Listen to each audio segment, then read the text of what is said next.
Hello risers, तो welcome back to channel. इस कहानी की शुरुआत में हम हमारी फीमेल लीड को देख पाते हैं जो कि किसी के पीछे भाग रही थी। दरअसल ये एक ऐसी जगह थी जहाँ पर मरने के बाद लोग आया करते थे और अभी हमारी फीमेल लीड उस बंदे से जो कि उसे यहाँ पर लेकर आ गया था उससे कह रही थी कि मैं तो अभी मरी भी नहीं थी, तुम मुझे यहाँ पर कैसे ला सकते हो। तो वो बंदा कहता है कि तुम्हारी थोड़ी सी सांसें बाकी थी और वैसे भी तुम उस दुनिया में करती क्या, ना तुम्हारे डैड तुम्हें पसंद करते, ना तुम्हारी मॉम और ना तुम्हारी सिस्टर और तुम्हारे बॉयफ्रेंड ने भी तुम्हें छोड़ दिया, आखिर तुम्हारा वहाँ पर है क्या। तभी वो भी याद करती है कि किस तरीके से उसे सभी लोगों ने काफी ज्यादा बुली करा, उसकी जिंदगी को नर्क से भी बेकार कर दिया था उन लोगों ने। अब तभी हम अंदर से एक बंदे को बाहर आता हुआ देखते हैं जो कि भागकर आता है और उसके पास एक चाकू भी था। वो उस चाकू को हमारी फीमेल लीड के ऊपर रख देता है और कहता है कि मुझे अभी नहीं मरना, मुझे वापस से अपने घर जाना है। अब जो बंदा हमारी फीमेल लीड को यहाँ पर लेकर आया था वो उस बंदे से कहता है कि अगर तुम में से किसी की भी ब्लड की एक भी ड्रॉप इस ब्रिज के ऊपर गिरी तो सब कुछ रिवर्स हो जाएगा। ये चीज जानकर तो हमारी फीमेल लीड काफी ज्यादा खुश हो जाती है और जो बंदा यहाँ पर आया था यानी कि सोंगियन उससे कहती है कि अब तुम्हें इंतजार किस बात का है, लेकिन सोंगियन से तो कुछ भी नहीं होता। इसलिए हमारी फीमेल लीड उससे चाकू छीनती है और सीधा उसे निपटा देती है और साथ ही खुद भी निपट जाती है। तभी अचानक से हमारी फीमेल लीड की आंख उसकी बिस्तर पे खुलती है और तभी वो अपने सामने सोंगियन को देख पाती है जो कि हमारी फीमेल लीड की तरफ देखकर कह रहा था कि किंगयू तुम काफी ज्यादा बुरी हो। उसके हाथ में तो एक चाकू था, वो किंगयू को मारता उससे पहले किंगयू तो उसके चाकू को खुद ले लेती है। लेकिन तभी यहाँ पर वो बंदा आ जाता है जो कि किंगयू को यानी कि हमारी फीमेल लीड को अंडरवर्ल्ड के अंदर लेकर गया था। किंगयू उस बंदे को देखकर कहती कि ब्लैकी ये सब क्या हो रहा है, मैं कहाँ पर आ गई, ये तो मेरे घर जैसी जगह बिल्कुल भी नहीं लग रही, मुझे तो अपने घर जाना था। तो ब्लैकी किंगयू को बताता है कि अंडरवर्ल्ड के कुछ रूल्स है जिनके मुताबिक अभी तुम पास्ट में आ चुकी हो और ये जो बंदा तुम्हारे सामने है यानी कि सोंगियन इस बार तुम्हें इसे मरने से बचाना है। जैसे ही तुम इसे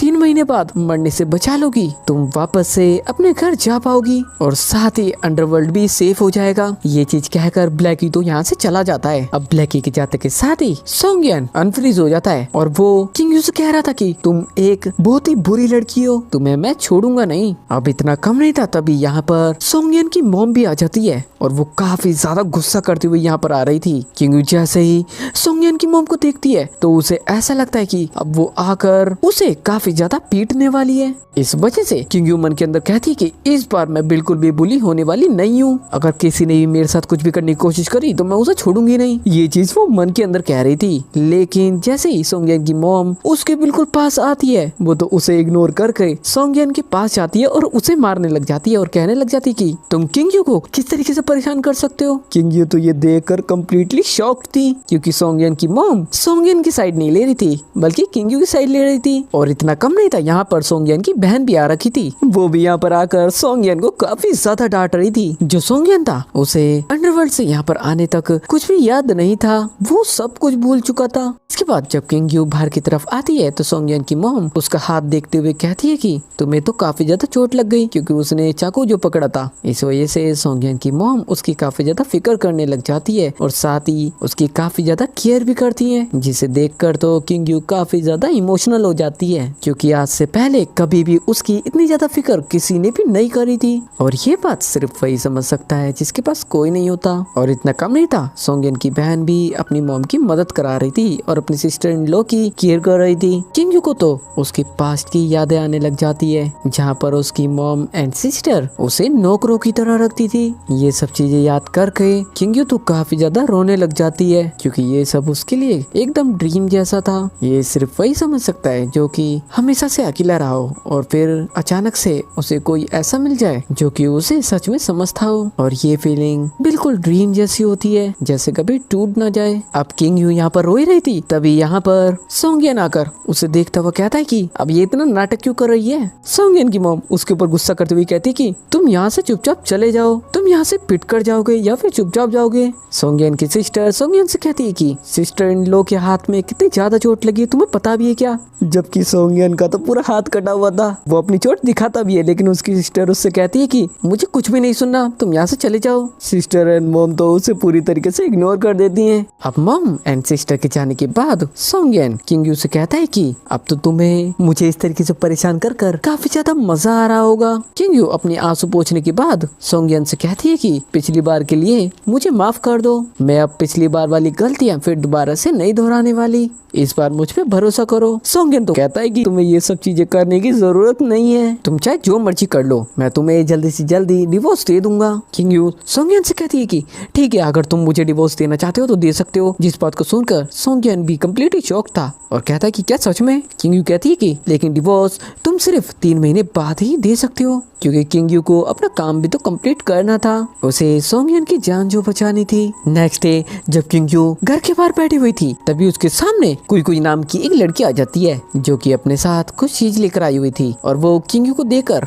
वहाँ पर सोंगयन को देखने लग जाती है। और इतना कम नहीं था, वो तो अंदर जाने की भी कोशिश करती है लेकिन किंग यू उसे रोक देती है, जिस बात से तो कुई को काफी ज्यादा गुस्सा आ जाता है और वो तो बिना मतलब ही कहने लग जाती है कि जल्दी से जल्दी सोंगयन तुम्हें दूर कर देगा, तुम देख लेना। और वो ये बात किंग यू को उंगली दिखाकर कर रही थी, लेकिन किंग यू तो उसकी उंगली पकड़ के तोड़ देती है, जिससे तो कोई रोते हुए वहाँ से भाग जाती है। अब जो चीज कोई लेकर आई थी वो चीज किंग यू अकेली बैठकर खाने लग जाती है, लेकिन तभी वहाँ पर सोंगयन आता है और वो क्वीन को देखकर कहता है कि ये तो खेत में डालने वाला खाद है जो तुम खा रही हो। जिसे सुनकर तो किंग यू उस चीज को अपने मुंह से बाहर निकालने लग जाती है और वो तो वोमिटिंग करने की भी कोशिश करने लग जाती है, जिसके साथ ही किंग यू एक जगह पर आकर कुछ जड़ी बूटियों को तोड़ने लग जाती है। और जब सोंगयन वहाँ पर आता है तो वो तो उसे भी कहती है कि वो इन जड़ी बूटियों को तोड़ दे। और जब सोंगयन उन्हें तोड़ने लगता है तो वो तो काफी तेजी से तोड़ रहा था, जिससे तो किंग यू को भी काफी ज्यादा डर लग रहा था, जैसे तो वो पूरी जगह ही तोड़ देगा। दरअसल सोंगयन जानबूझकर किंग यू को डरा रहा था। अब यहाँ पर 3 महीने बाद सोंगयन को एक एग्जामिनेशन के लिए जाना था, जिसके बाद उसे एक युद्ध में जाना पड़ा था और उसी दौरान वो मारा भी गया था। और यही चीज रोकने के लिए किंग यू उसे अभी कह देती है कि तुम्हें अपनी आगे की स्टडी नहीं करनी चाहिए, तुम पहले ही काफी ज्यादा इंटेलिजेंट हो और काफी ज्यादा स्ट्रॉन्ग भी, मेरी बात पर यकीन करो। जिसके बाद जब किंग यू बाहर की तरफ आती है तभी सोंगयन को बाहर से उसकी मॉम की तेजी से आवाज आने लग जाती है और सोंगयन को ऐसा लगता है कि किंग यू बाहर कर उसकी मॉम को परेशान कर रही है। इस वजह से वो गुस्से से बाहर की तरफ आता है, लेकिन बाहर आकर देखता है तो किंग यू तो उसकी मॉम के हेयर्स धो रही थी और जिस सोप से वो सोंगयन की मॉम के बाल धो रही थी वो सोप किंग यू ने खुद बनाया था। अब सोंगयन भी यहाँ पर आकर बैठ जाता है और किंग यू उसकी मॉम से कहने लग जाती है कि मैंने ये सोप बनाने में काफी ज्यादा मेहनत करी है और साथ ही सोंगयन ने मेरी सोप बेरीज तोड़ने के अंदर काफी ज्यादा हेल्प भी करी थी। जिसे सुनकर सोंगयन को यकीन ही नहीं होता कि किंग यू उसकी तारीफ कर रही है, क्योंकि पहले तो हमेशा उसने उसे बुली करा था ना। इतना कम नहीं था, किंग यू तो वहाँ पर अपने सोप से बबल्स भी बनाने लग जाती है, जिसे दूर से सोंगयन देखे जा रहा था और उसके चेहरे पर इस वक्त स्माइल थी, यानी कि कहीं ना कहीं किंग यू उसे पसंद आने लगी थी। और जब किंग यू सोंगयन को अपने पास बुलाती है तो सोंगयन कहता है कि मुझे पढ़ने के लिए जाना है। अब पढ़ने का नाम सुनकर तो किंग यू उसके पीछे भागती है उसे रोकने के लिए, और जैसे ही सोंगयन रुकता है किंग यू तो उससे जाकर टकरा जाती है। अब सोंगयन तो किंग यू को इतना करीब देखकर और ज्यादा अनकंफर्टेबल हो जाता है और उसे दूर भुड़का देता है, जिससे बेचारी किंग यू नीचे गिर जाती है और वो रोने लग रही थी। अब सोंगयन भी इधर उधर देखने लग जाता है, लेकिन अपना हाथ उसकी तरफ बढ़ा ही देता है। लेकिन यहाँ पर तो किंग यू और ज्यादा गड़बड़ कर देती है, वो उठ रही थी कि तभी वो सोंगयन की पैंट ही फाड़ देती है। अब सोंगयन तो काफी ज्यादा अनकंफर्टेबल फील करता है और वहाँ से जाने की कोशिश करता है। वो जा ही रहा था कि तभी किंग यू उसे रोकते हुए कहती है कि क्या तुम मेरी पैसे कमाने में मदद करोगे। अब पैसे का नाम सुनकर तो सोंगयन किंग यू के पास आ ही जाता है और किंग यू सोंगयन को अपने साथ ले जाती है। दरअसल सोंगयन को इंपीरियल एग्जामिनेशन के लिए जाना था और किंग यू नहीं चाहते थे कि सोंगयन इस एग्जामिनेशन के लिए जाए। इस वजह से वो तो लाइब्रेरी में आकर वहाँ की सारी बुक्स गायब करने का सोचती है। जैसे ही किंग यू लाइब्रेरी के अंदर आती है वो वहाँ पर सोंगयन की बहन को बैठा हुआ पाती है, जो कि वहाँ पर बैठकर बुक्स पढ़ रही थी। सोंगयन की बहन किंग यू से कहती है कि तुम किसी को भी मत बताना कि मैं यहाँ पर पढ़ने के लिए आई थी। किंग यू सोंगयन की बहन से कहती है कि आखिर तुम इतनी परेशान क्यों। तो सोंगयन की बहन बताती है कि मैं आगे की पढ़ाई करना चाहती थी, लेकिन मेरी फैमिली के पास पैसे ही नहीं है, इस वजह से मैं इस लाइब्रेरी में आकर कुछ देर खुद ही स्टडी कर लेती हूँ, इससे मुझे काफी ज्यादा अच्छा लगता है। किंग यू सोंगयन की बहन से कहती है कि अगर तुम आगे की पढ़ाई करना चाहती हो तो ये सब चीजें मेरे ऊपर छोड़ दो, जब मैं पैसे लेकर आऊंगी वो सारे तुम्हें दे दूंगी, इस वजह से तुम परेशान मत हो, खुश हो जाओ। अब तब हम देख पाते कि ये सारी बातें सोंगियन भी साइड में खड़ा हुआ एक जगह पर छुपकर सुन रहा था। उसकी आंखों में तो काफी ज्यादा आंसू थे, क्योंकि वो तो किंगयू को काफी ज्यादा बुरी लड़की समझता था, लेकिन अब उसे समझ में आ रहा था कि किंगयू बुरी नहीं है। मॉर्निंग जब वो सोप से बबल्स बना रही थी, तभी वहाँ पर सोंगिन आ जाता है और उसे इस तरीके से बच्चों वाली हरकतें करता देखकर उसे काफी ज्यादा अच्छा लगता है। उसके चेहरे पर तो स्माइल आ जाती है। अब तभी किंगयू के हाथ से उसका साबुन फिसल रहा था, तभी सोंगियन उसे पकड़ने की कोशिश करता और इस दौरान साबुन पकड़ने के चक्कर में दोनों एक दूसरे का हाथ पकड़ लेते हैं। किंगयू की आंखों में साबुन चला गया था, इस वजह से सोंगियन तो उसे भी साफ करने लग जाता है। सोंगियन तो इस दौरान अनकंफर्टेबल फील करके दूर हो ही रहा था कि तभी किंगयू उसे पकड़ती है और उसे कहती है कि तुम अभी कहीं नहीं जा सकते, तुम्हें मेरे साथ साबुन बेचने के लिए चलना पड़ेगा। जिसके साथ ही दोनों मार्केट में आ जाते हैं किंगयू के बनाए साबुन बेचने के लिए। अब तभी इनकी दुकान के आगे कोई आ जाती है और तभी हम किंगयू को देख पाते हैं, जो कि वहाँ पर सोंगियन के साथ काफी ज्यादा रोमांटिक होने की कोशिश कर रही थी, वो भी सिर्फ कोई को दिखाने के लिए, और कह रही थी कि सोंगियन तुम्हारा बनाया गया ये साबुन काफी ज्यादा अच्छा है। अब जैसे ही कोई को ये लगता है कि ये साबुन सोंगियन ने बनाया है, तो वो तो तुरंत ही उसे खरीद लेती है। अब किंगयू की दुकान पर कोई आ रखी थी, तो किंगयू को तो उससे एक और बदला लेना था, क्योंकि पिछली बार खाने की चीज बोलकर कोई ने उसे पौधों की खाद खिला दी थी। इस वजह से उसी खाद को वो उसके पास लेकर आती है और कोई से कहती है कि ये तो काफी ज्यादा अच्छी है, लेकिन वहाँ पर खड़े लोग कहने लग जाते कि ये तो पौधों की खाद है ना। तो किंगयू ऐसा दिखाती जैसे उसे तो पता ही नहीं था। वो रोते हुए कहने लग जाते कि सिस्टर तुमने मुझे धोखा दिया, तुमने मुझे पौधों की खाद खिला दी। किंगयू तो सोंगियन के गले लगकर रोने लग जाती है। वो तो सिर्फ नौटंकी कर रही थी, लेकिन कोई तो खुद को बचाने के लिए कहने लग जाते कि नहीं ये तो खाने की चीज है, और वहाँ पर वो खाने भी लग जाती है। मतलब खुद को बचाने के लिए इंसान कुछ भी कर सकता है, मतलब पूरा इंसान कुछ भी कर सकता है। अब यहाँ पर इतना नहीं था कि कोई तो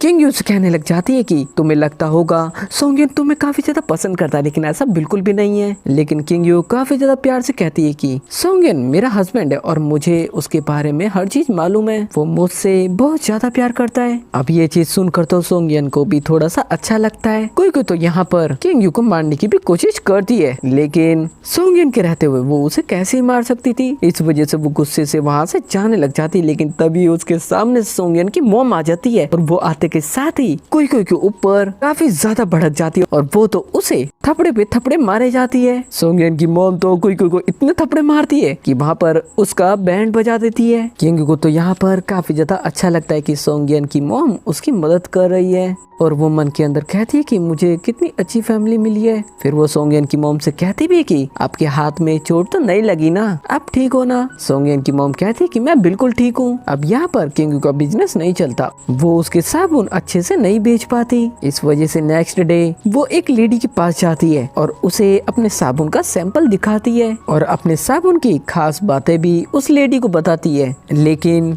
जब वो लेडी उस साबुन का प्राइस पूछती है तो किंग उसे एक टेल्स बताती है, जो कि इस टाइम में काफी ज्यादा था। इस वजह से वो लेडी कहती है कि एक टेल्स में इस साबुन को कौन खरीदेगा। अब तभी यहाँ पर एक लेडी अपने चेहरे पर एक मास्क लगा कर आ जाती है और कहने लग जाती है कि तुम्हारे प्रोडक्ट मैं लेकर गई थी, लेकिन उससे तो मुझे एलर्जी हो गई और 2 दिन के अंदर मेरी शादी है, आखिर मैं इसे कैसे ठीक करूंगी। वो लेडी कहती है कि मैं तुम्हारे पैसे वापस कर देती हूँ, लेकिन जिस लेडी को एलर्जी हुई थी वो कहती है कि मुझे पैसे वापस नहीं चाहिए। अब ये सिचुएशन देखकर किंग तो अपने साबुन का एडवर्टीजमेंट कर देती है। किंग कहती है कि अगर तुम मेरा साबुन यूज करती हो तो तुम्हारा चेहरा पहले से ज्यादा ग्लो करेगा और तुम्हारे चेहरे पर जरा से भी पिंपल्स नहीं होंगे, ये मेरा वादा है, तुम एक बार यूज कर देखो। अब वो लेडी भी खुश होकर उसका वो साबुन खरीद लेती है। दरअसल ये पास का टाइम था और यहाँ पर ज्यादातर साबुन नहीं बनते थे, जिसके बाद जब वो लड़की उस साबुन को यूज करती है उसका चेहरा सच में पहले से ज्यादा साफ हो जाता है, पहले से ज्यादा ग्लो कर रहा था, जिसे देखकर जो दुकान वाली लड़की थी उसे भी किंग के ऊपर भरोसा हो जाता है, उसके प्रोडक्ट पर भरोसा हो जाता है, क्योंकि उसका साबुन सच में काफी ज्यादा वैल्यूएबल था। इस वजह से वो लेडी किंग से उसके साबुन को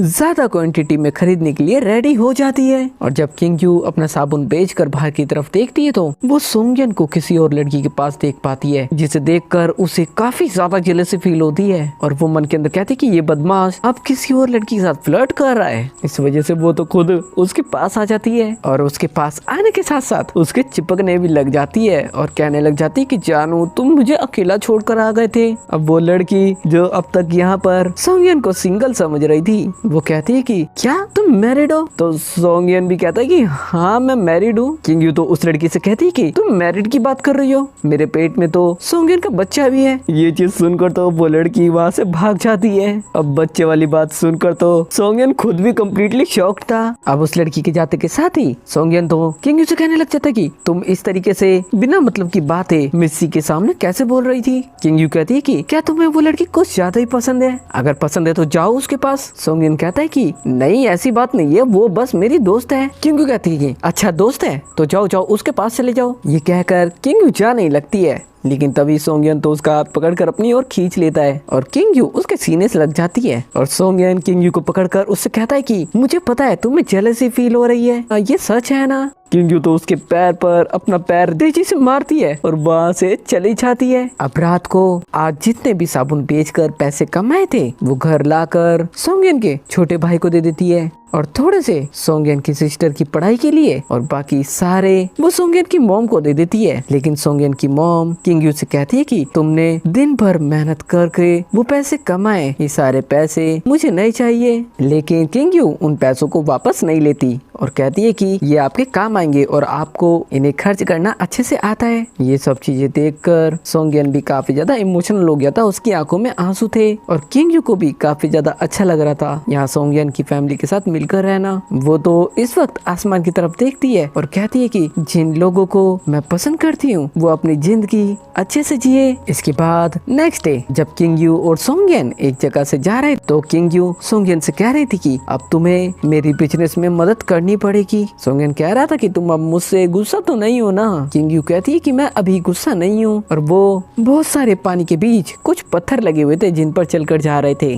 और तभी किंगयू का पैर फिसलने वाला था तो सोंगयन उसका हाथ पकड़ लेता है और जैसे ही सोंगयन उसे पकड़ता है दोनों की एक्सीडेंटली किस हो जाती है, जिसके साथ ही दोनों एक दूसरे से जल्दी से दूर भी हो जाते हैं। और किंगयू आगे चलती हुई मन के अंदर कह रही थी कि मैंने कभी भी नहीं सोचा था मेरी उसके साथ इस तरीके से किस हो जाएगी। किंगयू तो काफी ज्यादा खुश थी, आगे जा रही थी तभी वो नीचे गिर जाती है और रोने लग जाती है। इस वजह से ही सोंगयन को उसे अपनी गोद में उठाना पड़ता है। घर वापस आने के बाद जब किंगयू उसके बिस्तर पर लेटी हुई थी तो सोंगयन उसे देखता है और उसे पता चलता है कि किंगयू को तो काफी ज्यादा बुखार आ रखा है। इस वजह से वो उसकी काफी ज्यादा केयर करने लग जाता है। इसके बाद जब किंगयू बाहर की तरफ खड़ी हुई थी और अपने मन के अंदर कह रही थी कि सोंगयन बहुत देर से गया हुआ है मछली पकड़ने के लिए, वो अभी तक क्यों नहीं आया? अब सोंगयन तो नहीं आती बल्कि यहाँ पर एक दूसरी लेडी आ जाती है। किंगयू मन के अंदर कहती है कि आखिर अब ये गोई यहाँ पर अपने मतलब के लिए आई होगी। दरअसल ये इस टाइम की किंगयू की स्टेप मदर है और सच में ये यहाँ पर सिर्फ इसलिए आई थी ताकि किंगयू के साबुन का फॉर्मूला जान सके।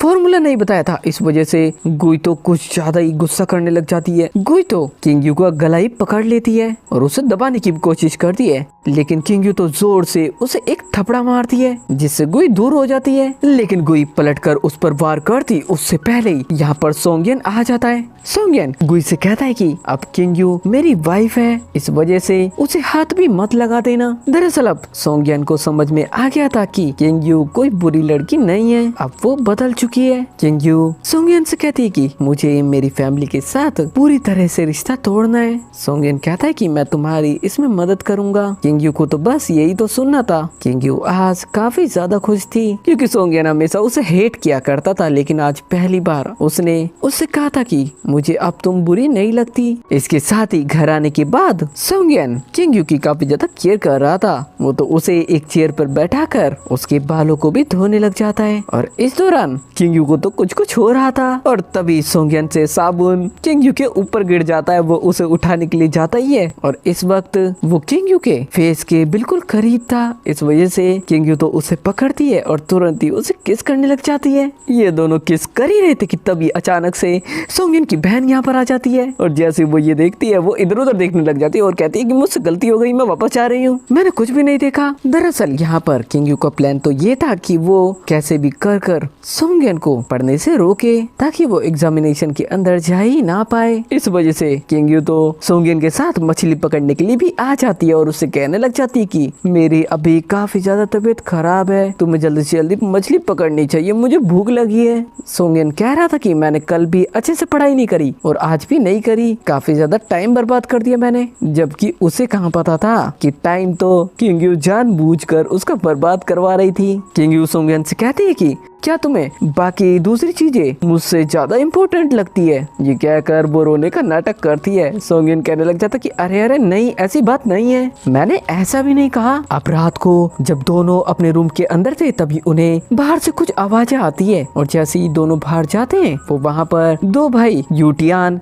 और यूलियांग को देख पाते हैं। अब उन दोनों भाइयों को पकड़ने के लिए किंग यू सोंगयन के साथ मिलकर एक प्लान बनाती है। सोंगयन गाँव वालों को बुलाने के लिए यानी कि उन्हें इकट्ठा करने के लिए चला जाता है। अब वो दोनों भाई वहाँ पर मछलियों की चोरी करते उससे पहले दोनों को पीछे से कोई तो मारता है और फिर दोनों एक दूसरे से लड़ने लग जाते हैं और फिर कहने लग जाते हैं कहीं हम दोनों के पीछे कोई भूत तो नहीं है। वो दोनों तो ये चीज सोच कर ही काफी ज्यादा डरने लग जाते हैं और फिर दोनों डर कर वहाँ से बाहर भागने की कोशिश भी करते हैं। लेकिन उससे पहले यहाँ पर सोंगयन अपने साथ कुछ गाँव वालों को लेकर भी आ गया था। अब एक आदमी इन दोनों से पूछता है कि तुम दोनों सोंगयन के घर में मछली चुराने के लिए आए थे ना? अब जिंगटियान और जिंगलियान कहने लग जाते हैं कि हम यहाँ पर मछली चुराने नहीं आए थे। दरअसल ये दोनों भाई किसी और के बेटे नहीं बल्कि गुई के बेटे थे। इस वजह से गुई भी यहाँ पर भागती हुई आ जाती है अपने बेटों को बचाने के लिए। अब दोनों भाई जो यहाँ पर आए हुए थे वो अपनी मॉम का नाम लेकर कहने लग जाते कि ये सब हमारी मॉम ने हमें करने को कहा था।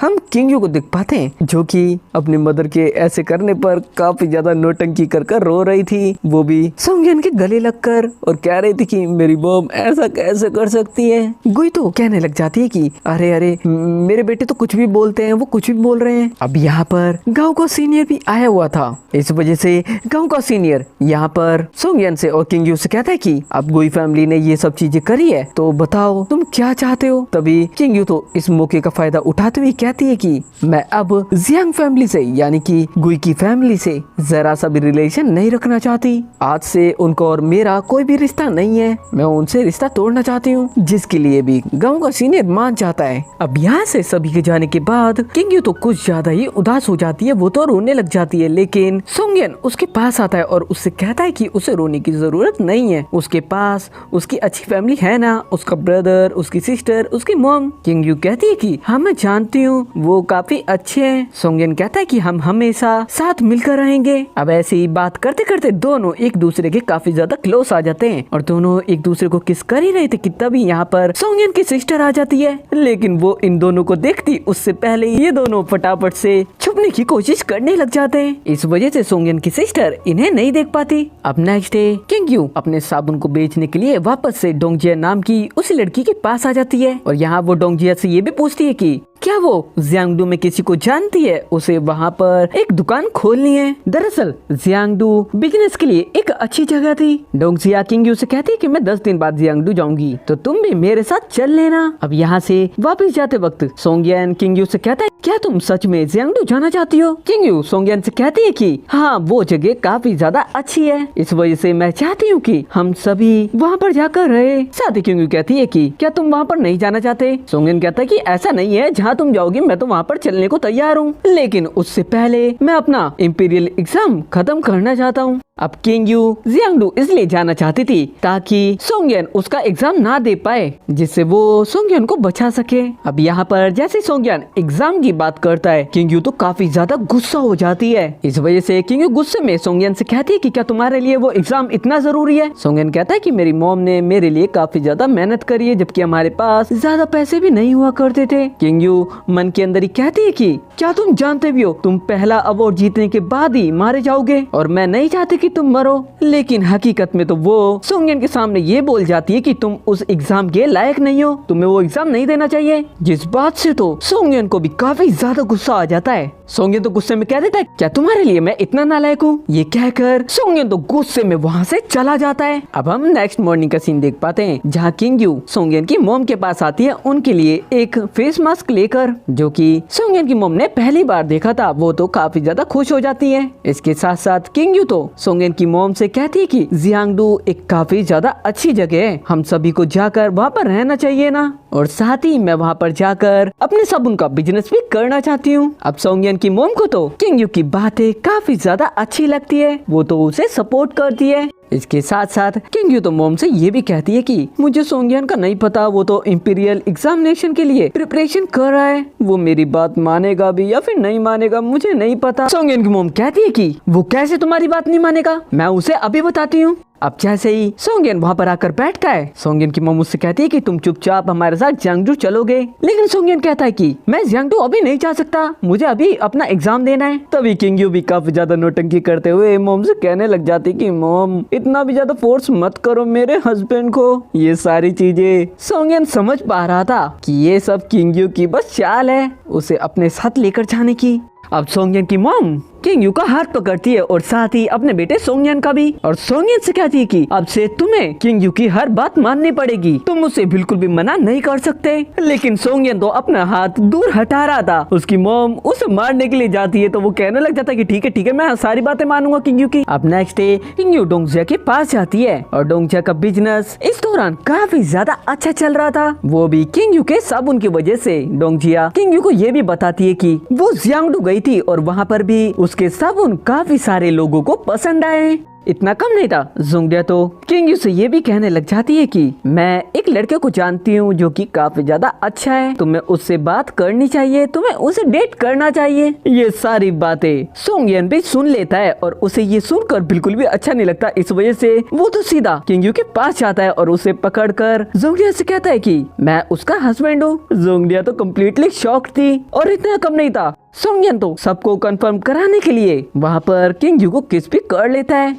और किस करते दौरान दोनों ही होश में नहीं थे, लेकिन जैसे ही दोनों रियलाइज करते कि वहाँ पर काफी सारे लोग हैं, इस वजह से दोनों अनकंफर्टेबल फील करने लग जाते हैं। इस वजह से सोंगयन सभी से कहने लग जाता है कि मेरी वाइफ है इतनी खूबसूरत, मुझसे कंट्रोल ही नहीं होता। अब आगे जाकर किंग यू गिरने वाली थी, लेकिन सोंगयन उसे पकड़ लेता है और पकड़ने के बाद वापस से वो तो उसे किस करने जा रहा था, लेकिन किंग यू उसे फटाफट से दूर कर देती है। अब इसके बाद दोनों जब रात को जंगल से जा रहे थे, तभी उनके सामने कुछ लुटेरे आ जाते हैं, यानी कि कुछ रोबर आ जाते हैं जो कि इन दोनों को लूटना चाहते थे। लेकिन सोंगयन लड़ने में काफी ज्यादा अच्छा था, इस वजह से वो सभी को काफी अच्छी तरीके से पीटता है। लेकिन इस लड़ाई के दौरान उसे भी एक तलवार लग जाती है, जिससे किंग यू को काफी ज्यादा बुरा लगता है और वो जल्दी से उससे कहने लग जाता है कि क्या तुम ठीक हो ना। सोंगयन कहता है कि मुझे ज्यादा चोट नहीं आई है, मैं बिल्कुल ठीक हूँ। अब किंग यू से चला नहीं जा रहा था, उसके पैर में भी चोट लग गई थी, इस वजह से सोंगयन उसे अपने बैग पर उठा लेता है और फिर दोनों एक टूटे फूटे घर के पास आ जाते हैं और यही रुकने का डिसाइड भी करते हैं। अब रात को जब दोनों साथ में बैठे हुए थे तो सोंगयन किंग यू से कहता है कि फ्यूचर में यहाँ पर वॉर वाली स्थिति हो सकती है, इसके लिए हमें क्या करना चाहिए। किंग यू कहती है कि हमें बहुत सारे फूड का स्टॉक रखना चाहिए। अब सोंगयन भी वहाँ से खड़ा होकर अपनी एक स्पीच देने लग जाता है, लेकिन जैसे ही वो पीछे मुड़ता है वो देखता है कि किंग यू तो बैठी बैठी सो चुकी थी। अब नेक्स्ट डे दोनों साथ मिलकर उस जगह को जो कि टूटी फूटी थी बहुत अच्छा बना देते हैं और इसके साथ साथ सोंगयन की पूरी फैमिली भी इस जगह पर रहने के लिए आ जाते हैं। सोंगयन की बहन के आते के साथ ही किंग यू तो उसे ये कहती है कि मैंने तुम्हारे भाई से बात करी है, अब से वो तुम्हें पढ़ा देगा, इस वजह से तुम विदाउट टेंशन आगे की पढ़ाई कर सकती हो, जिससे तो सभी काफी ज्यादा खुश हो जाते हैं। जिसके बाद हम सोंगयन को देख पाते हैं जो कि जोंगडिया के पास आया हुआ था, वहाँ पर बहुत सारी हेयर पिन्स देख पाता है तो वो उसे एक हेयर पिन दिखाती है जो कि काफी ज्यादा अच्छी थी। साथ ही जोंगडिया ये भी कहती है कि ये किंग यू को काफी ज्यादा अच्छी लगेगी। अब सोंगयन वो हेयर पिन लाकर किंग यू को दे देता है, वो उसे लगाती है और किंग यू को वो हेयर पिन काफी ज्यादा अच्छी लगती भी है। और इस दौरान सोंगयन उसे देखे जा रहा था, इस वजह से किंग यू खुद ही उसकी गर्दन पर हाथ रखती है और उसे अपने क्लोज लेकर आती है और उसे किस करने लग जाती है। दोनों यहाँ पर किस कर ही रहे थे कि तभी यहाँ पर फिर दोबारा से सोंगयन की सिस्टर आ जाती है और दोनों ही बेचारे एक दूसरे को फिर दोबारा से किस नहीं कर पाते। रात को जब पूरी फैमिली एक साथ थी तो सोंगयन की मॉम सभी से कह रही थी कि किंग यू हमारी फैमिली के लिए एक ग्लोइंग स्टार है, एक चमकता हुआ तारा। ये कहकर सभी एक साथ चाय पीते हैं और साथ ही सभी साथ में काफी ज्यादा खुश भी थे। अब हम मॉर्निंग का सीन देख पाते हैं जहाँ सोंगयन एक जगह पर बैठा था और किंगयू उसके पास आती है किसी काम के लिए, लेकिन सोंगयन तो उसे पकड़कर अपने क्लोज लेकर आ जाता है और वो उसे किस करने जा ही रहा था। तभी हम सोंगयन के ब्रदर को देख पाते हैं जो कि छुपकर उन्हें ही देख रहा था। तो सोंगयन का ब्रदर फटाफट से कहने लग जाता है कि मैं तो सोंगयन को बुलाने के लिए यहाँ पर आया था।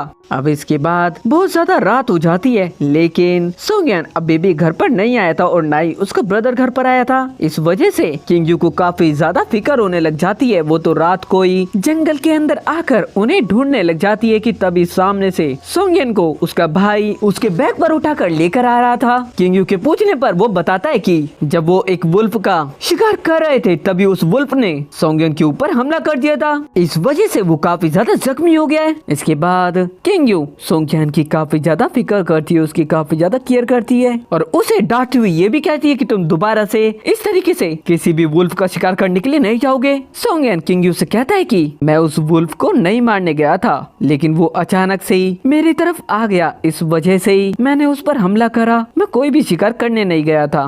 किंगयू को तो सोंगयन की काफी ज्यादा फिक्र हो रही थी, वो तो काफी ज्यादा इमोशनल हो जाती है। सोंगयन किंगयू से कहता है कि तुम्हें रोने की जरूरत नहीं है, मैं अब वापस से ठीक हो जाऊंगा। इसके बाद रात को जब सोंगयन और किंगयू एक साथ अपने बेड पर सो रहे थे तो किंगयू कहती है कि ये बेड सच में दो लोगों के लिए भी काफी ज्यादा बड़ा है। तभी सोंगयन किंगयू से कहता है कि तुम्हारा कुछ करने का मन नहीं कर रहा क्या? तो किंगयू भी उसकी तरफ देखते हुए कहती है कि मेरा क्या करने का मन करेगा, जबकि सोंगयन तो किंगयू के क्लोज आना चाहता था, लेकिन किंगयू उसे आने ही नहीं देती। इसके बाद हम मॉर्निंग का सीन देख पाते हैं जहाँ किंगयू एक जगह पर खड़ी हुई कुछ ड्रिंक कर रही थी। तभी उसके पास सोंगयन की बहन यानी कि डोंगमी आती है और वो कहती है कि सिस्टर इन लो तुम क्या ड्रिंक कर रही हो? वाइन बनाई है मैंने, लेकिन ये मैं तुम्हें पीने के लिए नहीं दे सकती क्योंकि तुम अभी काफी ज्यादा छोटी हो। तभी यहाँ पर सोंगयन भी आ जाता है। फिर सोंगयन किंगयू से कहता है कि तुम वाइन पी रही थी, तुम्हें नशा हो गया होगा। किंगयू कहती है कि हाँ नशा तो हुआ है। फिर वो सोंगयन को अपनी तरफ खींचती है और अपने क्लोज लाकर उसे किस करने लग जाती है। किंगयू सोंगयन के साथ और ज्यादा क्लोज आना चाहती थी, लेकिन सोंगयन उसे रोक देता है और कहता है कि अभी इस काम के लिए 2 दिन बचे हुए हैं। इसके बाद रिचुअल वाला डे भी आ जाता है जहाँ पर सोंगयन की मॉम किंगयू को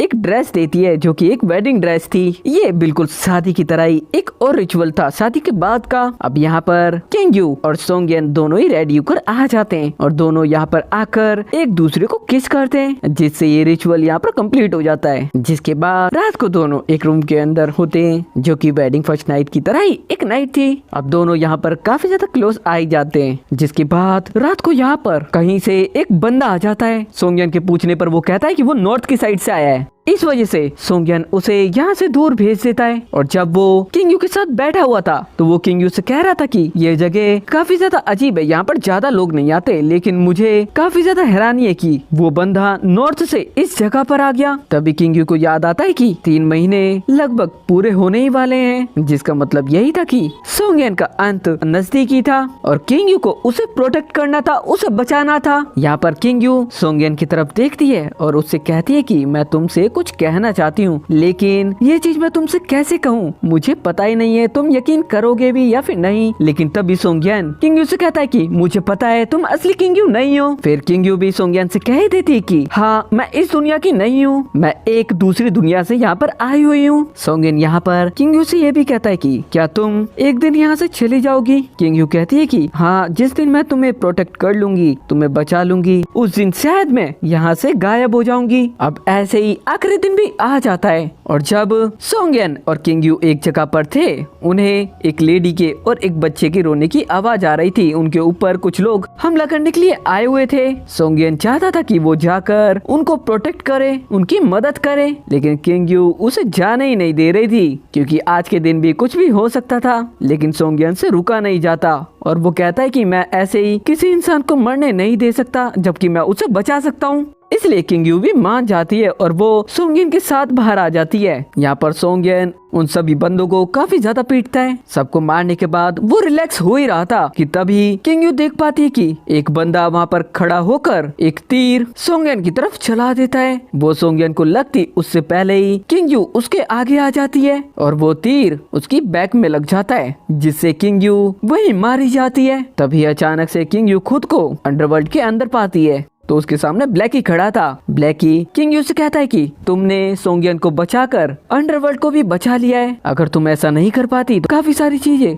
बुरी हो सकती थी। ब्लैकी कहता है कि तुमने अंडरवर्ल्ड को बचाया है, तुम अंडरवर्ल्ड की एक गॉडेस बन चुकी हो, जिसका मतलब यह है कि तुम अपनी मर्जी से सोंगयन की दुनिया में जा सकती हो और जब तुम्हारा मन करे तुम यहाँ पर आ भी सकती हो। तभी उसकी आंखें रियल वर्ल्ड के अंदर खुल जाती है, जहाँ पर सोंगयन तो किंग यू को पकड़कर काफी ज्यादा रोए जा रहा था। लेकिन तभी किंग यू उठती है और सोंगयन से कहती है कि अरे तुम रो क्यों रहे हो, मैं जिंदा हूँ। अब किंग यू को जिंदा देखकर तो सोंगयन और ज्यादा रोने लग जाता है। अब जिस लेडी और उसके बच्चे को बचाया था वो लेडी सोंगयन और किंग यू को बहुत ज्यादा शुक्रिया बोलती। वो लेडी तो बहुत ज्यादा महंगा गिफ्ट इन दोनों को देती है, लेकिन किंग यू साफ साफ मना कर देती है कि हमें कुछ भी नहीं चाहिए। अब नेक्स्ट डे किंग यू तो अकेली एक जगह पर आ जाती है सोंगयन को देखने के लिए और सोंगयन उसे वहाँ पर दिख भी जाता है। यहाँ सोंगयन किंग यू के पास आता है और उससे कहता है कि मैं जियांगडू जाने की तैयारी कर रहा हूँ। दोनों ही अपनी फैमिली को बिना बताए यहाँ से जियांगडू चले जाते हैं और घर पर फैमिली को उनका लेटर मिल जाता है। जब वो जियांगडू पहुँचते तो वो एक जगह पर एक आदमी को बंधा हुआ पाते हैं। वो उसे बचाना चाहते थे, लेकिन तभी वहाँ पर बैठा हुआ एक आदमी उनसे कहता है कि तुम उसके पास जाने की कोशिश भी मत करना वरना तुम्हें वो लोग मार देंगे। अब सोंगयन तो किंग यू के साथ मिलकर प्लान बनाता है कि हमें कैसे भी उस आदमी को बचाना होगा वरना वो लोग तो उसे मार ही देंगे। कि तभी यहाँ पर कुछ लोग आकर उस आदमी को अपने साथ लेकर जाने लग जाते हैं, वो भी कुछ लोगों से लड़ाई करने के बाद, जो कि उसी आदमी के लोग थे। अब ये आदमी जिसे बांधा गया था वो काफी ज्यादा जख्मी था। फिर दोनों इस बंदे की मदद करते हैं और हमें पता चलता है कि ये बंदा एक जनरल है और इसका नाम जाओ है, यानी कि जनरल जाओ। अब सोंगयन और किंग यू मिलकर जनरल जाओ को बचा लेते हैं। दरअसल जनरल जाओ भी जियांगडू को बचाना चाहता था, यानी कि इस जगह को बचाना चाहता था। अब ये लोग यहाँ पर प्लान बनाते हैं कि किस तरीके से वो दूसरी सेना को हरा सकते हैं। तभी किंग यू को कुछ आइडिया आता है और वो अंडरवर्ल्ड में जाकर काफी सारी वाइन्स लेकर आ जाती है और उस वाइन के अंदर सोंगयन ने कुछ जहरीली चीज मिला दी थी। अब कैसे तो वो नौटंकी करते हुए उस सेना के पास जाते हैं और कहते हैं कि हम तुम्हारे लिए वाइन लेकर आए हैं और वहाँ पर सभी को वो वाइन पिला देते हैं, जिसकी वजह से सभी वहाँ पर निपट जाते हैं। इसके बाद जब किंग यू सोंगयन और जनरल जाओ जंगल से जा रहे थे तभी उनके ऊपर कुछ लोग हमला कर देते हैं, लेकिन कैसे तो जनरल जाओ और सोंगयन मिलकर सभी को सबक सिखा देते हैं। लेकिन इसके साथ साथ अब सोंगयन किंग यू को अपने साथ तो लेकर आया था, लेकिन उसने अभी उसे एक लड़का बना रखा था। इस वजह से जनरल जाओ को भी वो लड़का लगता है। लेकिन जब जंगल में वो लोग कुछ लोगों को निपटा देते हैं तब जनरल जाओ की नजर सोंगयन और किंग यू की तरफ जाती है, जो कि एक दूसरे के काफी ज्यादा क्लोज आ रहे थे, जिसे देखकर जनरल जाओ को तो उन दोनों के बीच कुछ गड़बड़ लगती है, क्योंकि उसे तो ऐसे ही लग रहा था ना कि दोनों लड़के हैं। इतना कम नहीं था, जब किंग यू और सोंगयन वापस आकर अपने रूम में बैठे हुए थे तो वहाँ पर दोनों ही रोमांस करने के मूड में थे। इस वजह से किंग यू तो एक रेड फ्रूट को अपने मुंह के अंदर रख लेती है और सोंगयन भी उसे खाना चाहता था, इस वजह से वो भी अपना मुंह उसके करीब लेकर आता है और दोनों इस दौरान लगभग किस कर ही रहे थे। तभी यहाँ पर जनरल जाओ आ जाता है और इन दोनों को इस तरीके से देखकर वो तो कम्प्लीटली शॉक्ड था। दरअसल जनरल जाओ तो यहाँ पर ये बताने के लिए आया था कि हमने एक नई स्ट्रेटेजी बनाई है। हम चाहते हैं कि अगर बारिश हो जाए तो हमारी कैसे तो जीत हो जाएगी, क्योंकि इससे कई जगहों पर पानी भर जाएगा और उसी के हिसाब से हमने प्लान बनाया है, लेकिन हमें बहुत सारे पानी की जरूरत पड़ेगी। सोंगयन कहता है कि हम इतना सारा पानी कहां से लेकर आएंगे, लेकिन जनरल जाओ के यहाँ से जाने के बाद किंग यू सोंगयन से कहती है कि बस बारिश की जरूरत है। वो वहाँ पर अपना हाथ आगे बढ़ाती है कि तभी ऊपर से बारिश होना शुरू हो जाती है, जिसे देखकर तो सोंगयन काफी ज्यादा हैरान था और साथ ही खुश भी था। किंग यू को अंडरवर्ल्ड के अंदर देख पाते हैं, जहाँ पर वो ब्लैकी और उसके साथी से जबरदस्ती धरती पर बारिश करवा रही थी, और जब वो अंडरवर्ल्ड से अर्थ पर वापस आती है तो वो देख पाती है कि इस बार सोंगयन और जनरल जाओ युद्ध जीत चुके थे। किंग यू तो सोंगयन को देखते के साथ ही उसके पास आ जाती है और सोंगयन के कस के गले लग जाती है। तभी किंग की नजर जनरल जाओ पे जाती है, जो कि वहीं पर लेटा हुआ था, मतलब बैठा हुआ था, क्योंकि उसकी हालत भी डाउन थी ना। लेकिन वो किंग यू और सोंगयान को देखकर कहता है कि मुझे पता है एक जेंडर वाले भी एक दूसरे की तरफ अट्रैक्ट हो सकते हैं, मैं तुम दोनों में कोई भी भेदभाव नहीं करूंगा। सोंगयान कहता है कि जनरल जाओ आप क्या बोल रहे हो। फिर सोंगयान सारी बातें जनरल जाओ को बताता है कि किंग यू कोई लड़का नहीं है, बल्कि वो एक लड़की है और वो उसकी वाइफ है। जनरल जाओ कहता है कि क्या सच में। अब जो जियांगडू का किंग था वो यहाँ पर सोंगयान और किंग यू को बुलाता है, और जैसे ही दोनों यहाँ पर आते हैं तो हम उस छोटे बच्चे को देख पाते हैं जिसे एक दिन सोंगयान और किंग यू ने बचाया था। जैसे ही वो बच्चा इन दोनों को देखता है वो अपने डैडी से कहता है कि डैडी यही वो लोग हैं जिन लोगों ने मम्मी को और मुझे बचाया था। जिस बात को सुनकर किंग को काफी ज्यादा अच्छा लगता है, क्योंकि किंग यू और सोंगयान ने दो बड़े काम करे थे, एक तो किंग की वाइफ को और उसके बच्चे को बचाया था और साथ ही इस जगह को भी बचाया था, यानी कि जियांगडू को। अब यहाँ पर किंग भी सोंगयान से वादा करता है कि तुम जब तक चाहो जैसे चाहो जियांगडू में रह सकते हो, मैं हमेशा तुम्हारी फैमिली को प्रोटेक्ट करूंगा, ये मेरा वादा है। इससे जियांगडू शहर में सोंगयान की फैमिली बहुत ज्यादा खास बन जाएगी। इसलिए इस बात से सोंगयान और किंग यू काफी ज्यादा खुश हो जाते हैं। अब रात को किंग यू जब सोंगयान के साथ थी तो वो सोंगयान से कहती है कि मुझे मेरी फैमिली की काफी ज्यादा याद आ रही है, तुम उन लोगों को भी यहाँ पर क्यों नहीं बुलाते। तो सोंगयान कहता है कि ठीक है, मैं उन लोगों को भी बुला लूंगा। अब सोंगयान की फैमिली भी महल के अंदर आ चुकी थी, और जब ये लोग एक जगह पर बैठे हुए थे तो यहाँ पर जनरल जाओ आ जाता है। जनरल जाओ यहाँ पर बताता है कि युद्ध खत्म हो चुका है पूरी तरीके से और सोंगयान को 3rd रैंक दी गई है। ये एक बहुत ही बड़ी बात थी। जनरल जाओ ये बता ही रहा था कि तभी यहाँ पर डोंगमेई आ जाती है, यानी कि सोंगयान की बहन, और वो आते के साथ ही जनरल जाओ के ऊपर गुस्सा करने लग जाती है, क्योंकि उसे ऐसा लग रहा था कि वो उसके ब्रदर को पकड़ने के लिए यहाँ पर आया है, वो तो पूछती भी नहीं है किसी से। लेकिन वही जनरल जाओ जैसे ही डोंगमेई को देखता है वो तो कहीं खो ही जाता है, मतलब उसे पहली नजर में डोंगमेई काफी ज्यादा अच्छी लग गई थी। इसके बाद जब सोंगयान और किंग यू बाहर की तरफ आते तो किंग यू सोंगयान से कहती है कि मुझे ऐसा लगता है कि जनरल जाओ डोंगमेई को पसंद करने लगा है, और वैसे ही वो एक अच्छा इंसान है, इसके बारे में तुम क्या कहते हो। तो सोंगयान कहता है मुझे पहले बीजिंग जाना है। तो किंग यू कहती है कि ठीक है, फिर मैं भी तुम्हारे साथ चलूंगी। और तभी इनकी ये बातें डोंगमेई भी सुन लेती है, और तभी यहाँ पर सोंगयान की मॉम और उसका ब्रदर भी आ जाते हैं, और वो भी कहने लग जाते हैं कि हम भी तुम्हारे साथ बीजिंग चलना चाहते हैं। किंग यू कहती है कि हम सभी साथ मिलकर बीजिंग क्यों नहीं चलते। सभी यहाँ पर बीजिंग जाने के लिए काफी ज्यादा खुश थे, और इसी के साथ इस ड्रामा की यहाँ पर हैप्पी एंडिंग हो जाती है। तो जाने से पहले चैनल को सब्सक्राइब, वीडियो को शेयर जरूर से कर देना।